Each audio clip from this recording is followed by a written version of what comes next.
77వ కీర్తన 5-6 వచనాలు చదువుతున్నాను చూడండి. తొలిటి దినములను పూర్వకాల సంవత్సరములను నేను మనస్సునకు తెచ్చుకొందును. నేను పాడిన పాట రాత్రి యందు జ్ఞాపకము చేసుకొందును, హృదయమున ధ్యానించుకొందును. దేవా, నా ఆత్మ నీ తీర్పు మార్గము శ్రద్ధగా వెదకెను. దేవుడు ఈ మాటలు మనకు దీవెనకరంగా చేయునుగాక. ఆమేన్. ప్రియులారా, నేరుగా నేను వాక్య ధ్యానంలోకి తీసుకెళ్తున్నాను. మనకి సమయం కొంచెమే ఉంది. ఇది సంవత్సరాంతపు ఆరాధన దినం. మనం ఎరుగుదాం. ఎప్పుడూ కూడా మన బ్రతుకులలో ఒక లక్షణాన్ని అభ్యాసము చేయాల్సిన వారంగా ఉన్నాం. దానికి తెలుగులో ఏమంటారంటే సింహావలోకనం అంటారు. ఏంటి తిట్లా ఉందా తెలుగు మాట? సింహావలోకనం అంటే వెనకకు తిరిగి ఆలోచించుకోవడం. సింహము నడుస్తుంది, నడుస్తూ నడుస్తూ అలా ఆగి తల అలా ఒకసారి ఇలా ఒకసారి పక్కకి తిప్పి చూస్తుంది, బాడీ ఎక్కడ కదపకుండా. తన వెనకాల ఏదైనా వెంబడిస్తుందా, తనకు ఏదైనా అపాయము కీడు కలుగజేయడానికి సిద్ధంగా ఉన్నాయా అని అలా ఆగి వెనకకు ఓ ప్రక్క తల తిప్పి చూస్తుంది. దాని చూపుతోనే తన జీవితానికి జాగ్రత్తలు తీసుకుంటుంది. స్కూల్లో పాఠాలు చెప్పేటప్పుడు సిలబస్ అంతా అయిపోయిన తర్వాత మళ్ళీ ఏం చేస్తారు? రివిజన్ చేస్తారు. అంటే అర్థం ఏంటి? అయిపోయిన దాన్ని మరలా ఇంకొకసారి తెలుగులో పునశ్చరణ అంటారు, మరలా చెప్పుకుంటారు. జీవితంలో కూడా ఏమి ఆలోచించకుండా గుడ్డెద్దు చేలో పడ్డట్టు వెళ్ళిపోకూడదు. అప్పుడప్పుడు ఆగి వెనకకి తిరిగి మన సంగతులను పరిశీలన చేసుకున్నవాడు భక్తిగల తన జీవితంలో నెమ్మదితో సాగిపోవడానికి, ప్రశాంతంగా ఉండడానికి అది కారణం అవుతుంది. దేవునికి స్తోత్రం కలుగునుగాక. హల్లెలూయా. ఈ సంవత్సరాంతమందు ఆసాపు మాటను జ్ఞాపకం చేసుకుంటూ అంటాడు, తొలిటి దినములను పూర్వకాల సంవత్సరములను నేను మనస్సునకు తెచ్చుకుంటాను అన్నాడు. దేవునికి స్తోత్రం కలుగునుగాక. హల్లెలూయా. ఏం జ్ఞాపకం చేసుకుంటున్నాడు? పూర్వం జరిగిన సంవత్సరాలు, ప్రారంభ దినాలు జ్ఞాపకం చేసుకుంటున్నాను. మనం కూడా అప్పుడప్పుడు కూర్చొని ప్రారంభంలో ఎలా ఉన్నాం భక్తిలో, ప్రారంభంలో ఎలా ఉన్నాం బ్రతుకులో, ప్రారంభంలో ఎలా ఉంది మన ఆర్థిక పరిస్థితి, ప్రారంభంలో ఎలా ఉంది మనం దేవునితో నడుస్తున్నప్పుడు మన కుటుంబ పరిస్థితులు, ఇప్పుడు ఎలాగున్నాం అని ఆలోచన చేస్తే అప్పటికంటే ఇప్పుడు బాగున్నాం అనుకున్నప్పుడు దేవానికి స్తోత్రం అని చెప్పాలి. అప్పుడే బాగున్నాం అనుకున్నప్పుడు నేను ఎందుకని అప్పుడులాగా ఉండలేకపోతున్నాను అని ఒకసారి ఆగి ఆలోచించి నిర్ణయాలు చేసుకుంటాం. దానివలన మన బ్రతుకులు, భక్తి కూడా బాగుంటుంది. నేను 3 విషయాలు ఈ సమయంలో చెప్తాను. ఏం గుర్తు చేసుకోవాలి అప్పుడప్పుడు ఆగి అంటే, నెంబర్ 1, వెనకకు జరిగిన సంగతులు జ్ఞాపకం చేసుకోవాలి. వాటిని భూతకాల సంగతుల పరిశీలన అని చెప్దాం. దానివలన మెరిట్స్, డిమెరిట్స్ తెలుస్తాయి, ఎలా సాగాలో మనకు అర్థం అవుద్ది. రెండవది, భవిష్యత్తును కూర్చొని ఆలోచన చేయాలి. రేపు నేనేం చేయాలి దేవుడు ఆయుషిస్తే? ఈ సంవత్సరం నేనేమయ్యానో నాకు తెలుసు, రేపు నా చేతుల్లో లేదు, కానీ దేవుడు నన్ను బ్రతికించి ఉంచితే నెక్స్ట్ నేను ఎలా బ్రతకాలి అనేదాన్ని ఆలోచన చేయాలి. ఆ రెండింటికి మధ్య మూడవది, ఇప్పుడు ఎలా ఉన్నాను నేను, గత కాలం నుంచి ఎప్పటికేమి నేర్చుకున్నాను, గత కాలంలో నుంచి ఇప్పుడు నేనేం పోగొట్టుకున్నాను, రేపటి కోసం నేను సిద్ధపడగలను, కుదురుతుందా అనే విషయాలు ఆలోచించాలి. ఇవి బైబిల్లో చెప్పిన విషయాలే, నా సొంతమేవి కావు. అలా 3 కాలాలను మనసులో పెట్టుకుని జీవితాన్ని కట్టుకునేవాడు చెక్కు చెదరని కట్టడం లాగా ఉంటాడు. దేవునికి స్తోత్రం కలుగునుగాక. దానికి ప్రభువు పెట్టిన పేరు ఏంటంటే బండ మీద లోతుగా తవ్వి పునాది వేసి కట్టిన ఇల్లు అన్నారు. ఆ ఇల్లు మీద వానలు కురుస్తాయి, వరదలు వస్తాయి, గాలి విసిరి కొడుతుంది, కానీ ఆ ఇల్లు ఎక్కడా చెక్కు చెదరకుండా అలాగే నిలబడుతుంది. పరిశీలన లేకుండా వెళ్ళేవాడి పరిస్థితి ఎలా ఉంటుంది తెలుసా? గాలి విసిరితే పడిపోద్ది, వాన కురిస్తే తడిసిపోయి కరిగిపోద్ది, వరదలు వస్తే కొట్టుకొని పోద్ది, అది ఉన్న చోట అది ఎరగదు. ఈరోజు చాలామంది బాగా బలంగా ఉంటారు. పరిశీలన లేకుండా పోవడం వలన కష్టాలు, బాధలు వచ్చినప్పుడు కదిలిపోతారండి. శ్రమలు వస్తే కదిలిపోతారు. కష్టాల్లోనూ, శ్రమల్లోనూ, బలహీనతల్లోనూ, బాధల్లోనూ కూడా చెక్కు చెదరకుండా ఉన్నవాడే పరిశీలనతో తన బ్రతుకును కట్టుకుంటూ వెళ్ళినవాడు. దేవునికి స్తోత్రం కలిగిన గాక. మొట్టమొదటిగా గతకాలపు సంగతులను జ్ఞాపకం చేసుకోవడానికి ఉన్న ఒక లేఖనాధారం గుర్తు చేస్తాను. మీరు చూస్తే ఎస్తేరు గ్రంథములో ఒక గొప్ప సన్నివేశం కనిపిస్తుంది. 6వ అధ్యాయం 1వ వచనం. ఎస్తేరు గ్రంథం 6వ అధ్యాయం 1వ వచనం. ఆ రాత్రి నిద్ర పట్టకపోయినందున రాజ్యపు సమాచార గ్రంథము తెమ్మని రాజు ఆజ్ఞ ఇయ్యగా అది రాజు ఎదుట చదివి వినిపించబడెను. చాలు. దేవునికి స్తోత్రం చెప్పండి. 127 సంస్థానాలను పరిపాలించే రాజు షూషను కోటలో ఉన్నాడు. అతని పేరు అహష్వరోసు, ఎస్తేరుకు భర్త. ఓ రాత్రి నిద్ర పట్టలేదు. ఈయన ఏం చేస్తాడు? నిద్ర పట్టకపోతే రాజుగారు నిద్ర పట్టలేదు. ఏం చేస్తున్నాడు? అరే రండ్రా నా కాళ్ళు నొక్కండి, నా ఒళ్ళు పట్టండి అన్నాడా? లేదండి. రాజ్య సమాచార గ్రంథము తెమ్మన్నాడు. రాజ్య సమాచార గ్రంథం అంటే ప్రతిరోజు రాజ్యంలో ఏం జరుగుతాయి, ఎక్కడెక్కడ ఏం ఇబ్బందులు వచ్చాయి, ఏ తీర్మానాలు చేసుకున్నాం, ఏ నష్టాలు కష్టాలు వచ్చాయి, ఏ విధమైన ఫండ్స్ రిలీజ్ చేసాం, ఎలాగ మనం అడ్మినిస్ట్రేషన్ నడుస్తుంది, ఇదంతా రాస్తారండి. ఇప్పుడు శాసనసభలో జరిగేవన్నీ రాస్తారు, పార్లమెంట్లో జరిగేవన్నీ రాస్తారు, గవర్నమెంట్ చేసిన తీర్మానాలన్నీ రాస్తారు. వాటిని జీవోస్ అంటారు, మినిట్స్ అంటారు. రాజ్య సమాచార గ్రంథం చదువుతున్నప్పుడు మన కథలు అర్థమవుతాయండి, మన స్థితిగతులు అర్థమవుతాయి. ఈయనకేం అర్థమైంది? అందులో ఒక మాట రాస్తుంది. ఎవరో ఇద్దరు రాజుగారి దగ్గర సేవ చేసే సేవకులు రాజుగారిని చంపుదామని కుట్ర చేశారు. ఈ కుట్ర మొర్దెకై ఎస్తేరు యొక్క అన్న బయట పెట్టేశాడు. రాజుగారు విచారించగానే నిజమని తెలిసిపోయింది. వాళ్ళిద్దరికి ఉరిశిక్ష వేసేశారు. అంతే రాస్తుంది అందులో. అరే ఇదేంటి, నా ప్రాణం తీయడానికి కుట్ర చేసిన వాళ్ళ సంగతి అతను బయట పెట్టాడు, వాళ్ళు నిజంగానే తప్పు చేశారని తెలిసిపోయింది, శిక్ష విధించేశాం, మరి ఇంత మేలు చేసినోడికి మనం ఏమైనా చేసామా అని అడిగాడు. అబ్బాయి ఏం చేయలేదండి, ఆయన చెప్పిన సంగతి రాయబడి ఉంది, కానీ అతనికి ఏమీ చేసినట్టు లేదు. అప్పుడు వెంటనే ప్రొద్దున్నే పిలిచాడు. పిలిచి ఆ హామాన్ అనేవాడిని రాజుగారు ఎవరినైనా ఘనపరచాలంటే ఏం చేయాలయా అని అడిగాడు. ఆ హామాన్ ఏమంటున్నాడు తెలుసా? నన్ను కాకపోతే ఎవరిని ఘనపరుస్తాడు అనుకొని ఓ గొప్ప సంగతి చెప్పేశాడు. ఏం లేదండి అయ్యగారు, మీరు ఎక్కే గుర్రం, మీరు వేసుకునే బట్టలు, మీ కిరీటం తీసుకొచ్చి రాజుగారు ఎవరిని గణపరచాలనుకుంటాడో వాడికి ఆ బట్టలు వేసి ఆ కిరీటం పెట్టి ఆ గుర్రం మీద కూర్చోబెట్టి రాజుగారికి ఇష్టమైన అధిపతి ముందు నడుస్తూ రాజుగారు ఎవరిని గణపరచాలనుకుంటాడో ఇలాగే జరుగుతుందని అందరికీ చాటించాలా అన్నాడు. అలాగా అయితే నువ్వు అర్జెంటుకి వెళ్ళి ఆ యూదుడైన మొర్దెకైకి ఇదంతా చేయమన్నాడు. దేవుని స్తోత్రం కనండి కాక. అంటే రాజు తనకు చేసిన మేలు మొర్దెకై ద్వారా మర్చిపోయిన దాన్ని గుర్తు చేసుకొని వెంటనే ఏం చేశాడండి? ఏం చేశాడు? రుణము తీర్చుకున్నాడు, కృతజ్ఞత చూపించాడు. దేవునికి స్తోత్రం. అప్పుడప్పుడు మనం కూడా ఏం చేయాలా? నెలకోసారో, వారానికి ఒకసారో, కుదిరితే 6 నెలలకు ఒకసారి ఆగి ఇప్పటిదాకా దేవుడు నాకు చేసిన కార్యాలేంటి, నేను దేవుని కోసం బ్రతికిన బ్రతికేంటి, దేవుడు నాకు చేసిన ఉపకారాలేంటి, నేను దేవుని పట్ల కృతజ్ఞతతో బ్రతికింది ఏంటి అని ఆలోచించుకుంటే ఇక భక్తి బాగుంటుందండి. మనం దేవుని కోసం చేయాల్సినవి ఏంటో అర్థం అవుతుంది.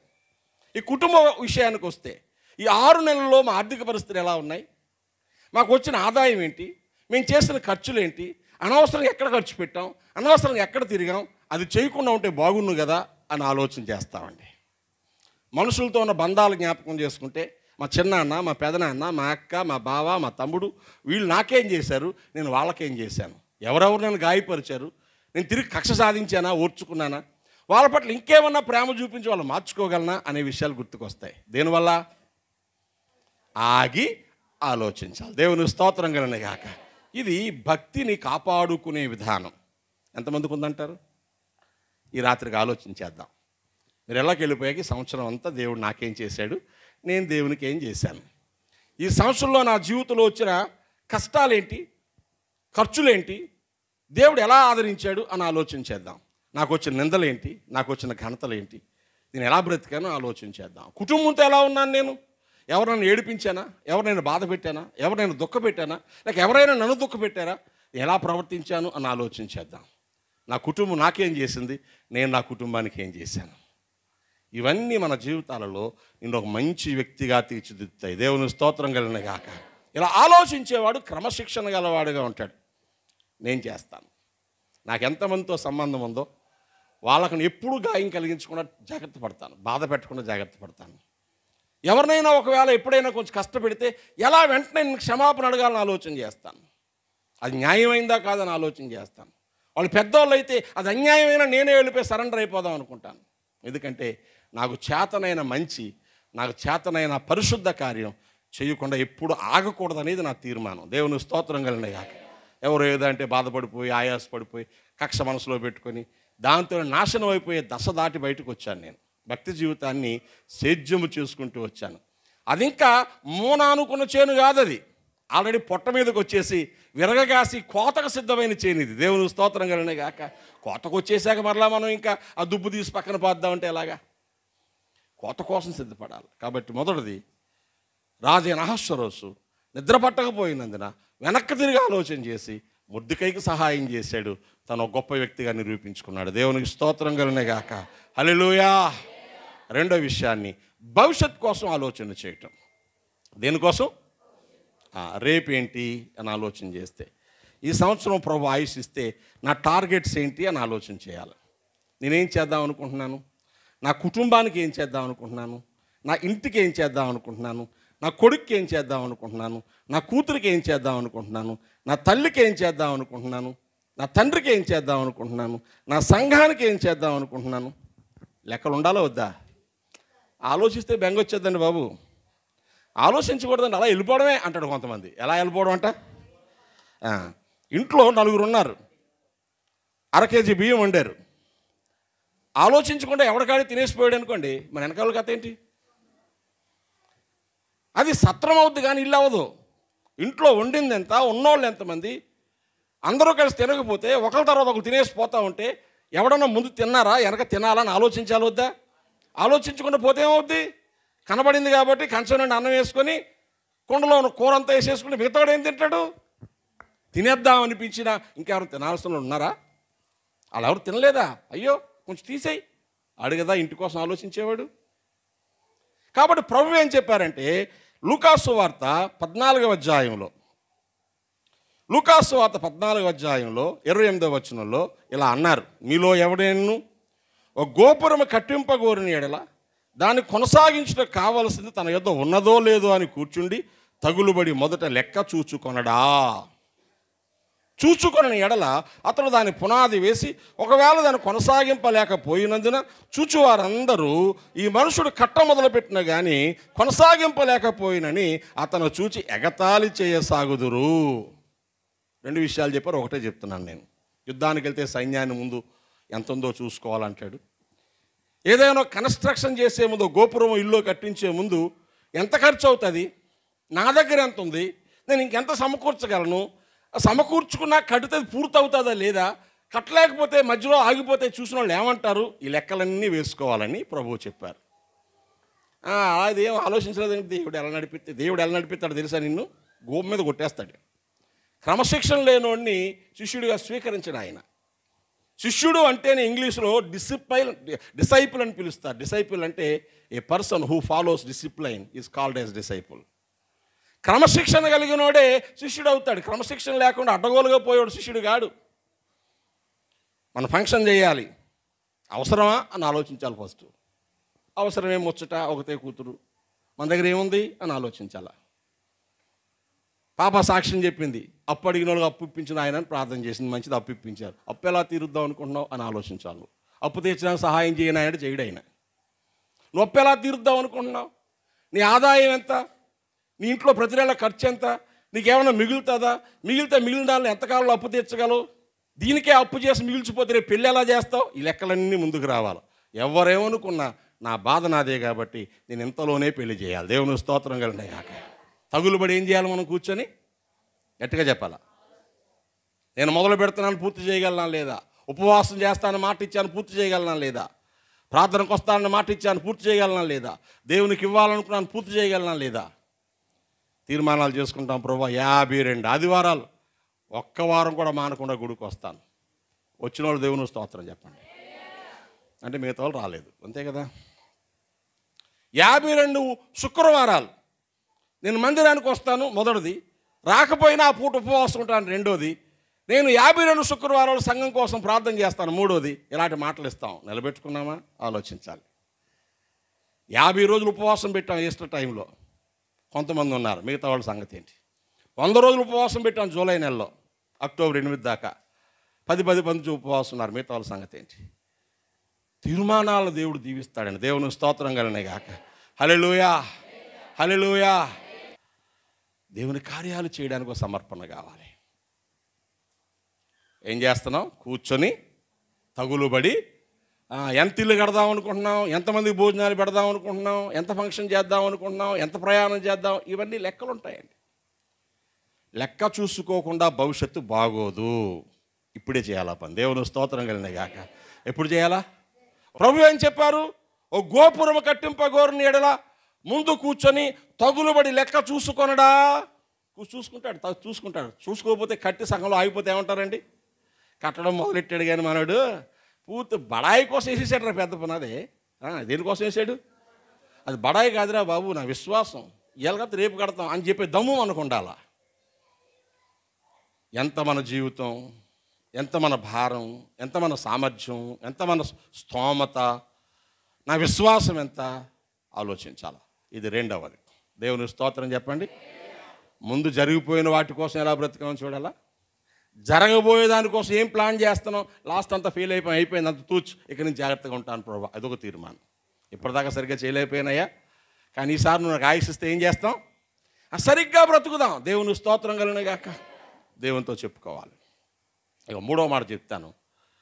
భూతకాలం కోసమైనా లెక్క చూసుకున్నాం, భవిష్యత్ కాలం కోసం లెక్క చూసుకున్నాం. మరి వర్తమాన కాలం అంటే ఏంటి? ఇప్పటి కాలం ఏంటి? ఇప్పుడు ఎలా ఉన్నావు నువ్వు? నిన్నటిదాకా ఫెయిల్ అయిపోయావు, రేపు పాస్ అయిపోదాం అనుకుంటున్నావు. మరి ప్రిపరేషన్ ఏంటి? నిన్న ఫెయిల్ అయిపోయి రేపు పాస్ అయిపోదాం అనుకుంటే ఇప్పుడు ఏం చేయాలరా? చదవాలా వద్దా? దేవుడే చూసుకుంటాడు. అయ్యారు పరీక్షలోకి వెళ్ళగానే పెన్న దేవునికి ఇచ్చేస్తే, మీరు ప్రార్థన చేసి పెన్న ఇచ్చేయండి, ఇచ్చేస్తే ఏమవుద్ది? రాసేస్తావా? నువ్వు చదవకుండా నేను ప్రార్థన చేసి పెన్న ఇస్తే రాసేస్తావమ్మా నువ్వు? నిన్న నేను చదవలేక ఫెయిల్ అయిపోయాను, రేపు పాస్ అవ్వాలంటే ఈరోజు నేను ఏం చేయాలి? చదవాలి. అప్పుడు వర్తమాన కాలంలో ఏం చేస్తున్నాను అని ఆలోచించాలి. ఇప్పుడు నేనేం చేస్తున్నాను? At present what I am. నేనేమై ఉన్నాను? నా భక్తి ఎంత?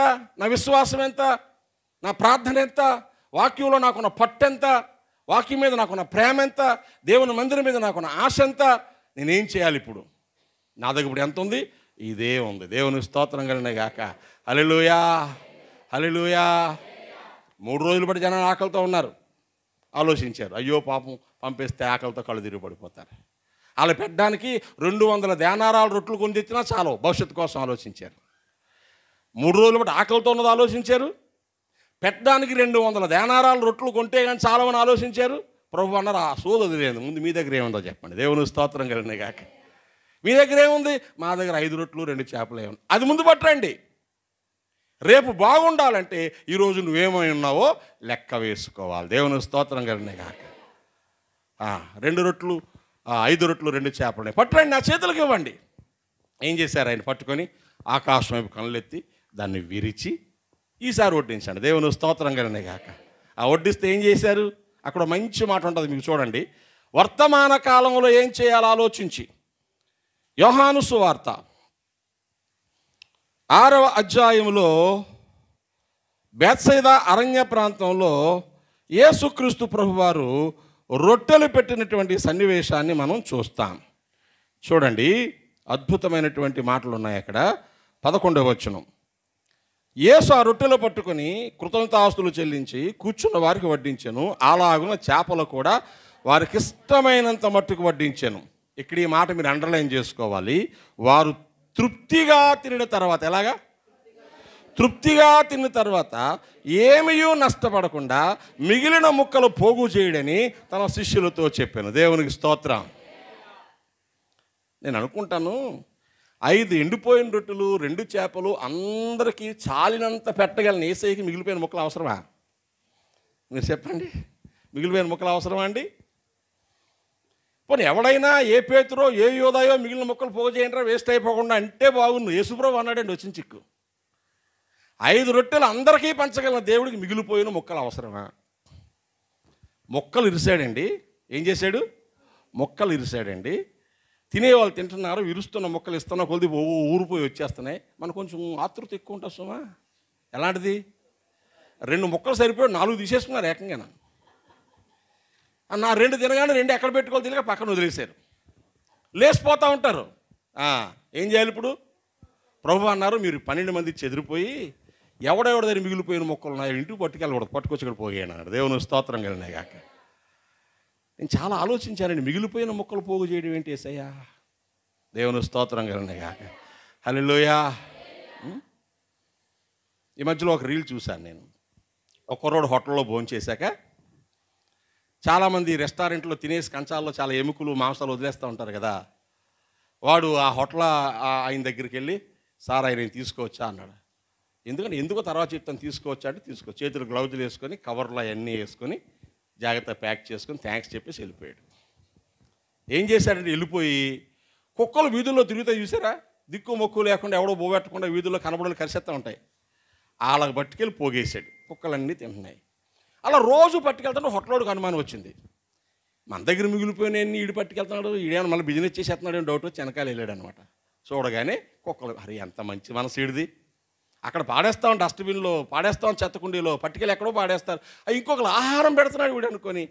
ఈసారి రాగానే, బాబు నిన్ను చూసి మేము జ్ఞానం తెచ్చుకున్నాం, నువ్వు మిగిలిపోయినవి పట్టుకెళ్తున్నావు, కంచాల్లో మిగిలిపోయి మా హోటల్లో రోజు బోర్డంత మిగిలిపోయి ఎక్కడో పారేస్తాం, మేము ఈసారి మిగిలిపోయిందంతా ఆకలితో ఉన్న వాళ్ళకి పెడతాం. దేవుని స్తోత్రం కలిగినాయి కాక.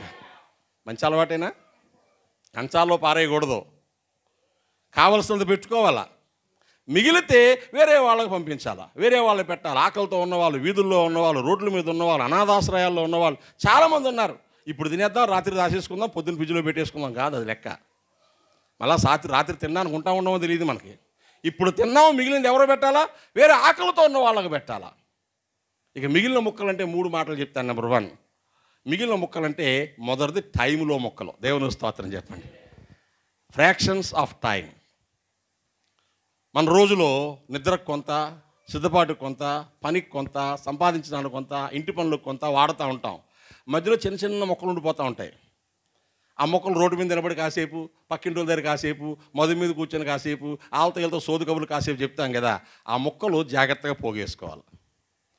ఆ టైం వేస్ట్ అవ్వకుండా గబగబా వచ్చి ఒక 5 నిమిషాలు మిగిలింది బైబిల్ తెరిచి ఓ చిన్న వాక్యం చదువుకోవాలి. 5 నిమిషాలు మిగిలింది గబగబా కూర్చొని మీ పక్కింటి వాళ్ళ కోసం, దేవానికి స్తోత్రం నాయన, వాళ్ళ జ్ఞాపకం చేసుకో, బాధల్లో ఉన్నారు, చిన్న ప్రార్థన చేయాలి. ఆ చిన్న ముక్క టైం, రోజులో 5-6 ముక్కలు మిగిలిపోతూ ఉంటాయి మనకి. మీకు అసలే మిగలలేదా? మీరు ఆలోచించండి ఎంత వేస్ట్గా గడిపేస్తున్నారు. కంచంలో అన్నమే కాదండి, టైం కూడా చాలా వేస్ట్ ఖర్చు పెడతా ఉంటాం. ఆ ముక్కలన్నీ పోగు చేసుకుంటే ఆ సమయం దేవుని సందులో నీకు ఆస్తి అయిపోతుంది. దేవుని స్తోత్రం కలిగినాయి కాక. చాలామంది పాస్టర్లు అడుగుతారు, అన్నీ ఇన్ని పనులు ఎలా చేస్తున్నారు మీరు? నేను ఎన్ని పనులు చేస్తాను తెలుసా? సంఘాల కోసం సిద్ధపడతాను, బైబిల్ కాలేజీ పాఠాలు సిద్ధపడతాను, బయట సభలకు సిద్ధపడతాను, సెమినార్లు సిద్ధపడతాను, ఇంటి కోసం సిద్ధపడతాను. ఈ మధ్యలో అమ్మగారు బలహీనత చూసి రోజులో 1-2 సార్లు ఖచ్చితంగా వంట కూడా చేస్తున్నాను నేను. ఇంత టైం ఎక్కడ ఉందో మీకు నాకు ఉంది. ఇంకా మొక్కలు మిగిలిపోతూ ఉంటాయి. దేవుని స్తోత్రం కలిగినాయి కాక. మేనేజ్మెంట్ తెలియాలి, టైం మేనేజ్మెంట్. నా సమయంలో సగభాగం ప్రయాణాలు పోతూ ఉంటుంది. నేను 1 గంట ప్రసంగం చేయడానికి శద్రకు నేను 2 గంటలు ట్రైన్లో, స్టేషన్లో గంట, ట్రైన్లో గంట, అక్కడ అయిపోయి మళ్ళీ తిరిగి కాకినాడ గంట, అక్కడి నుంచి ఇక్కడికి 2 గంటలు, 5 గంటల ప్రయాణం చేస్తే గంట వాక్యం చెప్పాను. ఈ 5 గంటల ప్రయాణంలో ఏం చేశాను మీకు తెలుసా? ఇయర్ ఫోన్స్ పెట్టుకొని ఎవరో దైవం చెప్పిన వాక్యం ఆలకిస్తూ ఉంటాను. ప్రయాణంలో నా మనసుకు సంతోషంగా నిచ్చే పాటలు ఆలకిస్తూ ఉంటాను. నా కళ్ళు కోపుకుంటే మొబైల్ పెట్టుకొని వాక్యాన్ని చదువుతూ ఉంటాను. దేవుని స్తోత్రం చెప్పండి. సడ్రకం చూశాను, రాత్రి అంతా ఆట ఆడుతున్నాడు అందులో. నా పక్కన కూర్చొని ఏం చేస్తాడా అని చూశాను. అప్పుడు ఏం చేయాలి? పాట వినాలి, లేదా పాట పాడుకోవాలి, లేక వాక్యాన్ని చదవాలి. మొబైల్లో గేమ్లు ఉన్నాయి కదా, గేమ్లు ఆడుకోకూడదు, గోపు పగిలిపోతుంది ఏదో రోజుని. నేను చూడలేదనుకున్నావా? చూశాను. దేవునికి స్తోత్రం కలిగినాయి. ఆ 2 గంటలు దేవుడు మనకిచ్చిన టైం కదా. ఆ 2 గంటలు ఎలా వాడుకోవచ్చు మనం అంటే 2 గంటలు వేస్ట్ అయిపోయింది. ఇప్పుడు వేస్ట్ డబ్బు పోగొట్టుకుంటే సంపాదించవచ్చు, ఆరోగ్యం పోగొట్టుకుంటే మళ్ళీ కసరత్తులు చేసి సంపాదించవచ్చు, మనుషులు పోగొట్టుకుంటే కాళ్ళు పెట్టుకొని మొక్కి మళ్ళీ సంపాదించవచ్చు. టైం పోగొట్టుకుంటే ఇప్పుడు వెనక్కి రాదు. పోయిన టైం వెనక్కి రాదు. ఇప్పుడు చెప్పండి, అవసరమైన దానికంటే ఎక్కువ నిద్రపోయే బ్యాచ్ ఎక్కడికి వెళ్తారు? అనవసరమైన చోట్ల తిరిగేసి కబుర్లు చెప్పుకునే బ్యాచ్ ఎక్కడికి వెళ్తారు? ఇక్కడ మందిరంలో పన్నెండుగా ఊర్లో తిరిగే బ్యాచ్ ఎక్కడికి వెళ్తారు? ఇవన్నిటికీ లెక్కలు చెప్పాలా. అందుకు ప్రస్తుతం ఈ టైం ఎలా ఖర్చు పెడుతున్నావు ఆలోచించాలి. Number 2, money. అవసరమైన ఖర్చులు చేయాలి. సంపాదన చిన్నది, మనందరికీ లక్షాధికారులం కాదు. ఏ పూట కాబట్టి ఈ ఆడపిల్లలు చూసి చాలా జాలి పడతాను. నేనేం చేయలేను, ప్రార్థన చేయడం తప్ప. ఆ 6,000 7,000 రూపాయల జీతం కోసం తెల్లవారుజామున పోతున్నారు ఉద్యోగానికి, రాత్రులు వస్తున్నారు. తప్పదు. ఈ మధ్యలో విమలా బ్రాండీస్లో జాయిన్ అయ్యి నాకు ఎంత బాధ వచ్చేసిందో. ఆ పిల్ల బలహీనరాలు, ఆరోగ్యవంతురాలు కాదు. ఓ పిసరు ఒళ్ళు ఉంది, నిలబడలేదు. అయినా కష్టం అలా ఉంది, ఏం చేద్దాం? ఈ డబ్బుని దుర్వినియోగం చేయకూడదు. అవసరం లేని ఏవి కొనకూడదండి. దేవుని స్తోత్రం కలిగినాయి కాక. పడి ఉంటుందిలే ఓ స్టీల్ గిన్నె కొనేసి, పడి ఉంటుందిలే ఓ చీర కొనేసి, పడి ఉంటుందిలే అవసరం లేకపోయిన పిల్లలకు బట్టలు కొనేసి. వాళ్ళు అడుగుతారు ఇవ్వమని, ఇవ్వకూడదు. ఈ సంవత్సరం మా ఇంట్లో ఎవరికి క్రిస్మస్ బట్టలు కొనలేదు నేను. ఉన్నాయి చాలా బట్టలు, అవి వాడుకోండి, కొనొద్దు. మనం ఇద్దాం ఎవరికైనా. దేవుని స్తోత్రం కలిగినాయి కాక. ఆల్రెడీ ఉన్నాయి వాడుకోండి, వద్దు. అనవసర ఖర్చులు పనిచేయవు. అనవసరం తిండి ఖర్చు పెట్టకూడదు. అవసరమైతే తినాలి తప్ప ఖర్చు పెట్టేయకూడదు. 4 కూరలు వండుకోవడం. ఇంట్లో ఏమన్నా ఈ మధ్యలో మీరు క్యారేజీలు కడతా ఉంటారు, వద్దమ్మా అని బతికి. ఎందుకు? అక్కడ ఎవడో తిండు, పారేసుకోవాలి. ఇక్కడ ఎవరికైనా పెడతారు. ఇంటికి ఏమన్నా వస్తే పాస్టర్ గారి మీద కోపపడతాను. అరమరాల్లో పెట్టుకో, డైనింగ్ టేబుల్ మీద పెట్టు. పిల్లలు తిరుగుతున్నారు సేమల్లాగా, తినేమని అలాగా. అది దాసారేమో అనుకొని ముట్టుకోరు దాన్ని. ఎక్కడన్నా పెడితే ఎవరికైనా ఉంచారు, ముట్టుకోరు. డబ్బాలు సొరబడి తినేసే బ్యాచ్ కూడా వచ్చింది మాకు, దేవుడి దయ వల్ల. దేవుని స్తోత్రం కలిగింది కాక. హల్లెలూయా. స్వతంత్రం ఉంది వాళ్ళకి. అక్కడ పెట్టేయండి. టేబుల్ మీద ఉంటే ఎవరు వచ్చినా తింటారు. ఎవరికి కావాల్సిందో కళ్ళ ముందు కనబడితే ఎవరిని ఇచ్చేద్దాం అనిపిస్తుంది.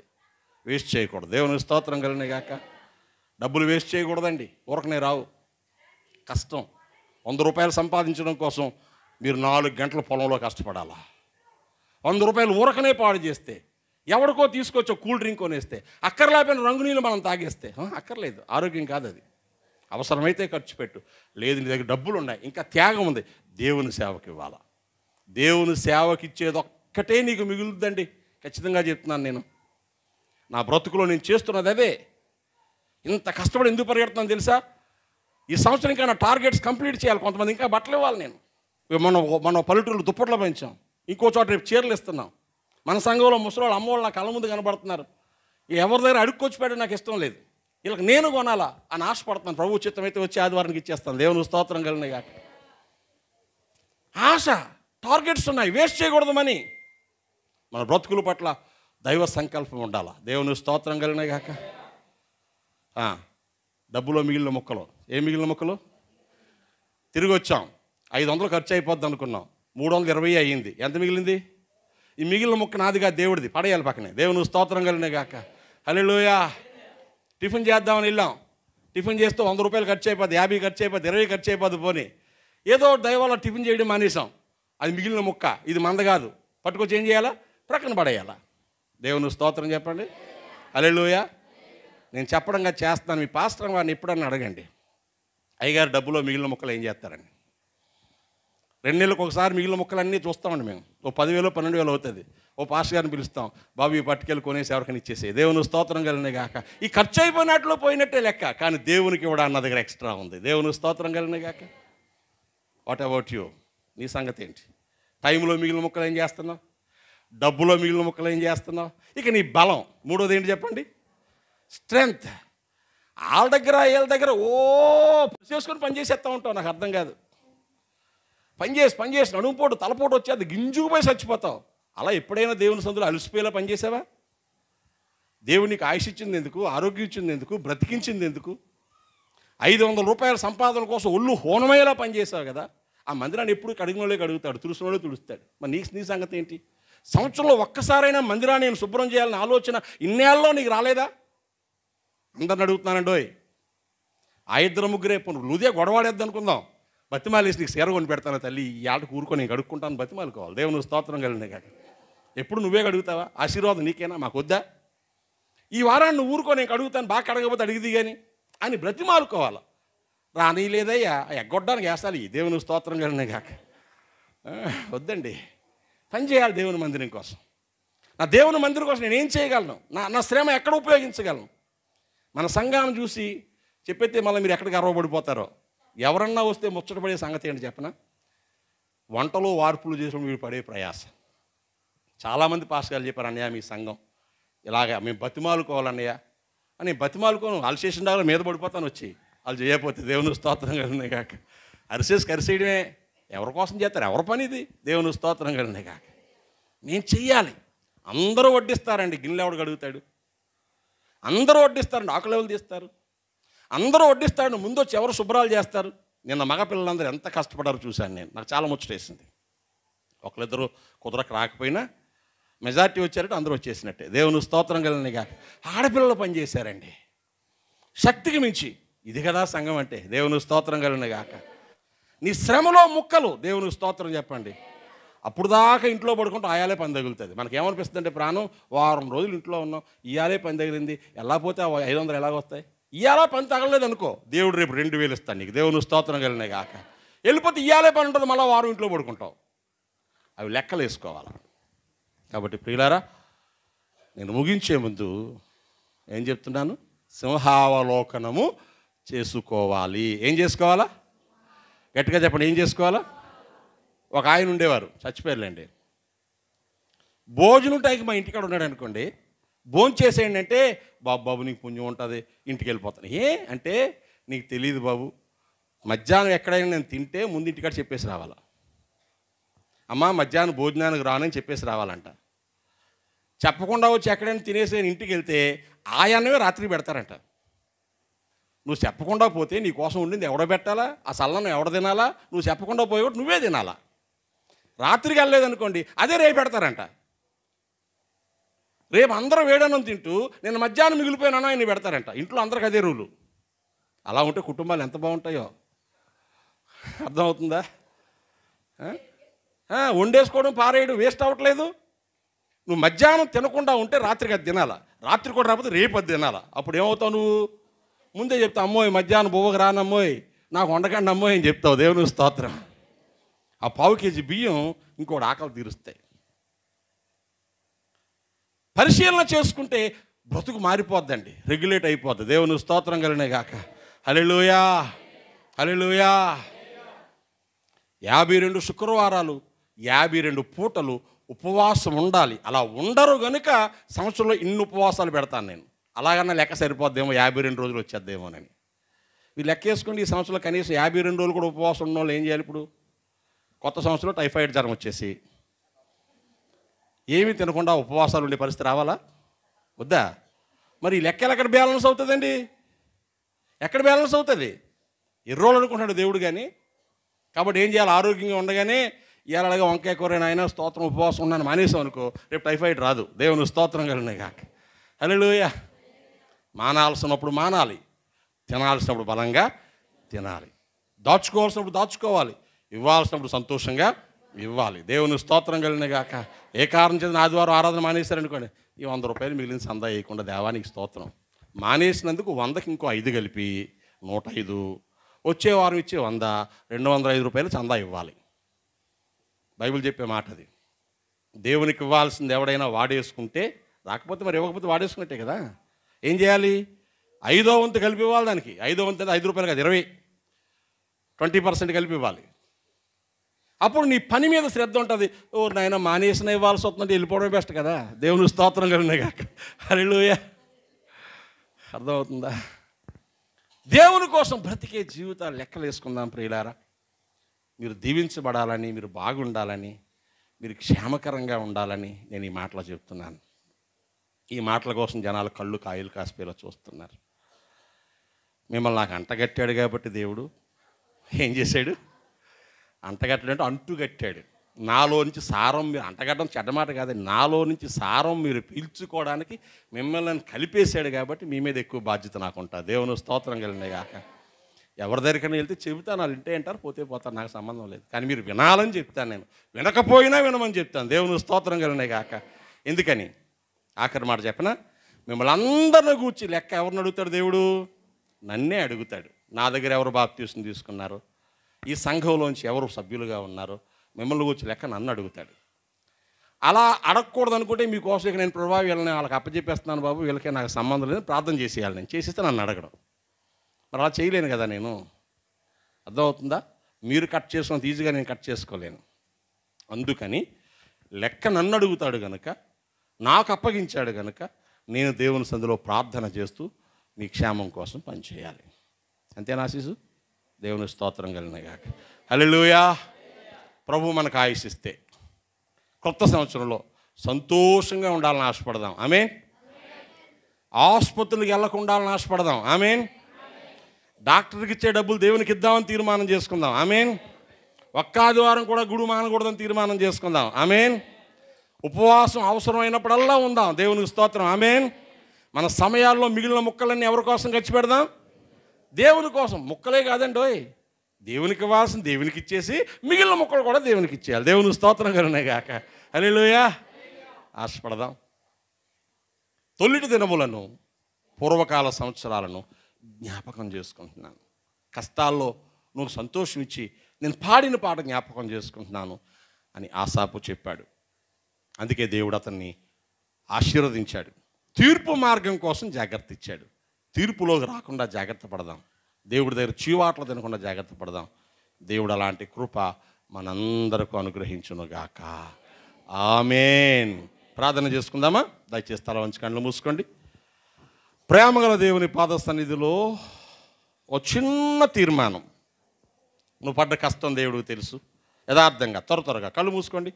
చాలా ఫాస్ట్గా కళ్ళు మూసుకొని ఒక చిన్న ప్రార్థన చేసుకుందాం. నువ్వు పడ్డ కష్టం తెలుసు, నీ శ్రమ తెలుసు, నీ బాధ తెలుసు, నీ బలహీనత తెలుసు, నీ అక్కర్లు తెలుసు, నీ దుఃఖం తెలుసు, నువ్వు ఏడ్చిన ఏడుపు, నువ్వు కాచిన కన్నీరు, నువ్వు పాడిన పాట, నువ్వు భయంతో రగిలిపోయి బెంగతో కృంగిపోయిన సంగతులు తెలుసు. అయ్యో ఏమైపోతామని గుండెలు బాదుకున్న సంగతులు తెలుసు.